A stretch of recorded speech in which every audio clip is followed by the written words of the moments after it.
देवियों सज्जनों, मैं डॉक्टर प्रोफेसर जनक किशोर ज्ञान यज्ञ सीरीज में चौथा टॉक आपको देने जा रहा हूँ। आज का विचार है सनातन धर्म या सनातन मंत्र देवी देवता गायत्री।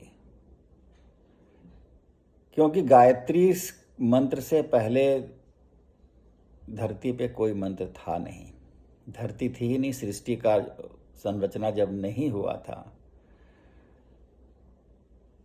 अनादि काल में billions of years before, I think,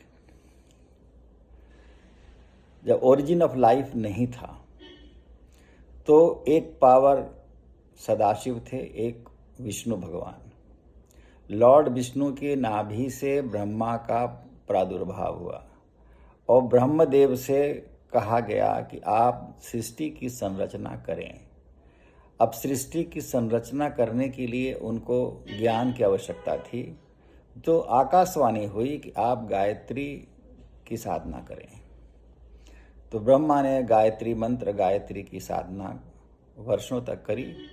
फिर उनको ज्ञान प्राप्त हुआ तो वो सृष्टि की रचना की और उनके ही गायत्री के ही प्रेरणा द्वारा ब्रह्मदेव के 4 मुख से 4 वेदों का भी प्रादुर्भाव हुआ और ब्रह्मा के मुख से ही ये गायत्री मंत्र गायन द्वारा निकला, इसलिए इसको गायत्री नाम पड़ा। कुछ लोग कह देते हैं गाय से संबंध है, नहीं, ऐसा नहीं है। तो गायत्री क्योंकि ब्रह्मा के मुख से है, माने none less than Lord Brahma.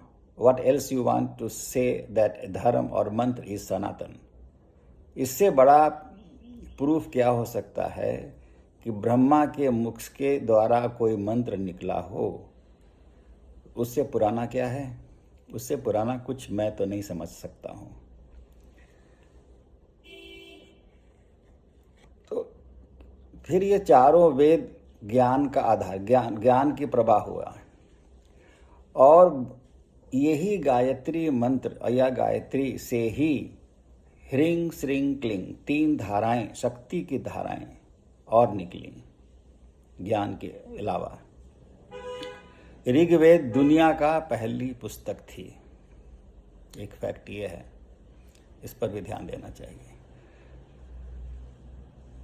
और सारे बेसिकली वेदों के ज्ञान के आधार पर ही वैज्ञानिकों ने बहुत सारे रिसर्च किए हैं और श्रेय प्राप्त किए हैं, जबकि हमारे ऋषियों ने ये सब बना रखे थे पहले से। दूसरी बात है, गायत्री का देवता सूर्य है। सूर्य की शक्ति और सूर्य की साधना आपने देखा है, भीष्म पितामह, कर्ण जैसे प्रतापी महायोद्धा ये सभी करते आए हैं।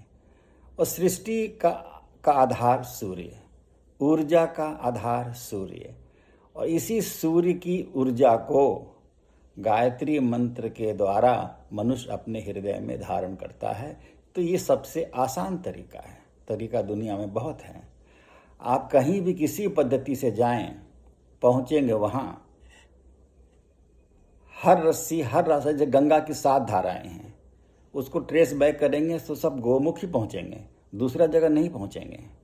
उसी प्रकार you can follow any religion, any mantra, any goddess. God is basically one, so you will arrive at one point only. ईश्वर एक है, पहुंचेंगे आप वहीं। आप कठिनाई से पहुंचें या आसानी से पहुंचे, ये आपके ऊपर निर्भर करता है।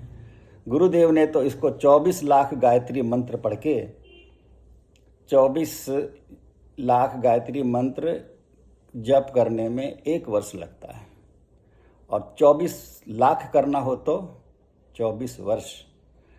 तो पंडित श्री राम शर्मा आचार्य ने 14 वर्ष में मदन मोहन मालवीय जी से दीक्षा प्राप्त करके, और गुरु दादा का जब आदेश हुआ सर्वेश्वर आनंद जी का, तो उन्होंने 24 लाख के 24 महापुनश्चरण किए।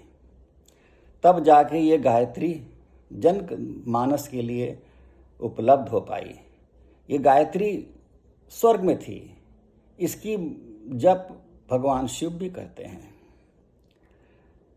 एक और आता है वर्णन, जब भीष्म पितामह बाण सैया पर लेटे थे, तो पांडवों ने जाके एक प्रश्न किया था कि आप बताएं कि कौन से देवी ऐसी हैं जिनकी आराधना करने से सभी भगवानों की पूजा हो जाती है।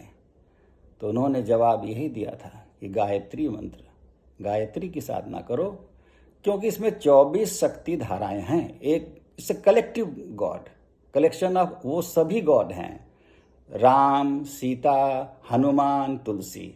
तो राम भक्त जितने हैं उन इसमें है, कृष्ण है, राधा है, लक्ष्मी है, ब्रह्मा है, विष्णु है, धरती है, चंद्रमा है, यम है, ब्रह्मा जी खुद हैं। और किसकी पूजा करना चाहते हैं आप? जब कलेक्टिव अप्रोच रहेगा तो आपको आसानी से चीज़ें मिलेंगी। यही इसका तत्व है। राम राम जपते रहिए, बहुत बार करना पड़ेगा, इतना आसान नहीं है। मिलेगा जरूर, ये मना नहीं कर रहा हूँ। कृष्ण कृष्ण करिए। अच्छा, गीता में कृष्ण ने खुद ही कहा है कि छंदों में गायत्री मैं ही हूँ।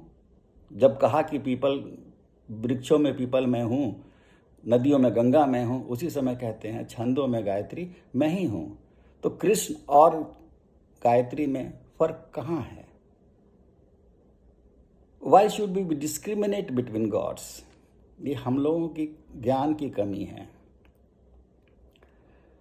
नमामि शमीशान निर्वाण रूपम, जब वो श्लोक पढ़ेंगे तो आ जाएगा आखिरी में ब्रह्म विभुं ब्रह्म वेद स्वरूपम। शिव जो है वो वेद का स्वरूप है। तो आप बताइए शिव और गायत्री में भेद कहाँ होगा? बल्कि वो तो माता हो गई उनकी भी, वेद माता, वेद की माता हैं गायत्री। तो आप गायत्री का देखिए कितना पुराना संदर्भ है और कितना संपूर्ण शक्तियों का, 24 ऋषि, 24 कलाएं, 24 शक्तियां, कहाँ तक मैं आपको और बता सकता हूँ। इसके लिए आपको फिर और पढ़ना पड़ेगा। फिर हमने थोड़ा वेदांत भी देखा है।